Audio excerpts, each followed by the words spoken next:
Hello সবাইকে, কেমন আছো তোমরা সবাই? আশা করি অনেক অনেক ভালো আছো। তো আজকে আমরা যাচ্ছি আমাদের বাড়ির পাশে একটা মেলা হচ্ছে সেখানে। তো চলো সবার প্রথমে আগে রেডি হয়ে নিই। তো আজকে আমি চুড়িদারটা পরেছি। আমার মা চুড়িদার পরলে খুবই পছন্দ করে, কারণ আজকে আমি মায়ের সাথে যাচ্ছি, তাই মায়ের পছন্দের একটা ড্রেস পরে নিলাম। আর আমার সাথে আছে আমার ভাগ্নি, দাদা আর মা। দাদার মতো ঘুরছে, আমি মাকে আর ভাগ্নিকে ঘোরাচ্ছি। এটা হচ্ছে আমার ভাগ্নির ফেভারিট প্লেস। মেলাতে গেলেও ওই সব জায়গায় যাবে, নাগরদোলনা আর ঘোরার জায়গায়। আর এই দোকানটা হচ্ছে টিকিট স্ক্র্যাচ করার পর যে নাম্বারটা আসবে সেম নাম্বারে গিফট আমরা পেয়ে যাব। তো ভাবলাম আমিও একটা ট্রাই করবো। তো ওখানে 5 টাকা খুচরো ছিল না, তাই চলে আসলাম অন্য কিছু কেনাকাটি করার জন্য। তো ভাগ্নি শুধু পুতুলগুলো দেখছিল, একটা পুতুলও ভালো লাগছিল না। আর ফালতু শুধু জানি না কী পছন্দ করছে, যেই দোকানে যাচ্ছে ওই দোকান থেকে ও আসবেই না। আর বউকে বোঝাচ্ছিলাম চলো সামনের দোকান থেকে কিনে দেবো, তারপর তো আর ভাগ্নি মানছেই না। ফাইনালি একটা দোকানে গিয়ে একটা পুতুল কিনে দিলাম, তবে ওর শান্তি হলো। তো এই পুতুলটা আমার ভালো লেগেছিলো, তো তাই ওকে এটাই দিলাম। বাকি একটা একদমই ভালো লাগছিলো না, ও কিছু খাবে না, ও শুধু কিনবে আর কিনবে। তো ফাইনালি ওকে আমি কর্নেটো কিনে দিলাম আর চকোবার আমরা খেয়ে নিলাম। তারপর দোকানে চলে আসলাম এগুলো স্ক্র্যাচ করার জন্য। তো কার্ড একটা মা দিল, সেখানে নাম্বারটা অনুযায়ী আমরা এই ঝুড়িটা পেয়েছি। তো ঝুড়িটা ভালো লাগছিল না, তাই আমি চেঞ্জ করে একটা মগ নিয়ে নিলাম।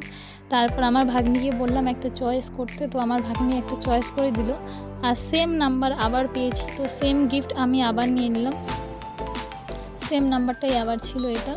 তারপর আমরা সেখান থেকে চলে আসলাম আর তোমাদেরকে দেখাচ্ছি কি পেয়েছি। তো আবার ঝুড়ি দিচ্ছিলো, আমি এই ঝুড়িটা চেঞ্জ করে আমি আরেকটা মগ নিয়ে নিলাম। এটা কালারটা একটু চেঞ্জ করে নিলাম, একটা রেড আর একটা কী কালার, এটা ব্লু কালার আর কি।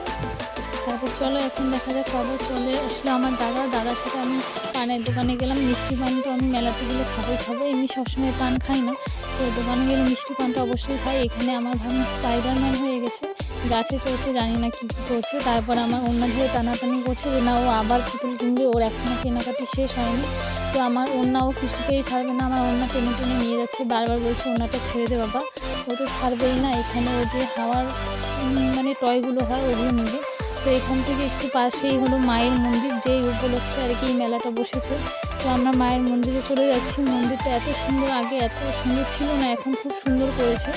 আগে এত বড় ছিল না। আমার ভাগ্নি তো শুধু তাকিয়েই আছে, ওর খুব ভালো লাগছে। গিয়ে আগে প্রণাম করলো, ওকে বলতেও হয়নি। খুব পছন্দ করে এমনিতেও আমার ভাগ্নি পূজা পাঠ করতে। তারপর এখানে গিয়ে ও প্রসাদ নিয়ে নিচ্ছে খুব সুন্দরভাবে। আমি ভাগ্নিকে বললাম আমিও একটু প্রসাদ নিয়ে নিলাম। তারপর আমরা চলে আসলাম। এই মেলাতে সবসময় মাটির জিনিস পাওয়া যায়, তো মার নাকি কিছু নেওয়া ছিল মাটির, তো যা খুঁজছিল তা খুঁজে পায়নি, শুধু এখানে কি একটা ঢাকনির মতো কিছু একটা নিয়ে নিল মা। তারপর চলে আসলাম জিলেপির দোকানে। আর বাঙালিরা মেলাতে যাবে জিলেপি খাবে না, এটা হতেই পারে না। আর এখানে আমাদের জিলেপি নেওয়া কমপ্লিট হয়ে গেছে। আমার ভাগ্নির দোকানের লাইটগুলোকে দেখছিল, ভাগ্নির খুব পছন্দ লাইটগুলো। আমি বললাম তুই খুলে নিয়ে যা বাড়িতে। তারপর আমাদের ফাইনালি কেনাকাটি কমপ্লিট হয়ে গেছে, মেলা ঘোরাও কমপ্লিট। এখন আমরা বাড়ি চলে যাচ্ছি, আমার দাদা বাইক আনতে গেছে। তো আজকের মধ্যে সবাইকে গুড নাইট, বাই বাই। দেখা হচ্ছে নেক্সট কোনো ভিডিওতে, ততক্ষণ ভালো থাকবে আর আমার চ্যানেলটি সাবস্ক্রাইব করে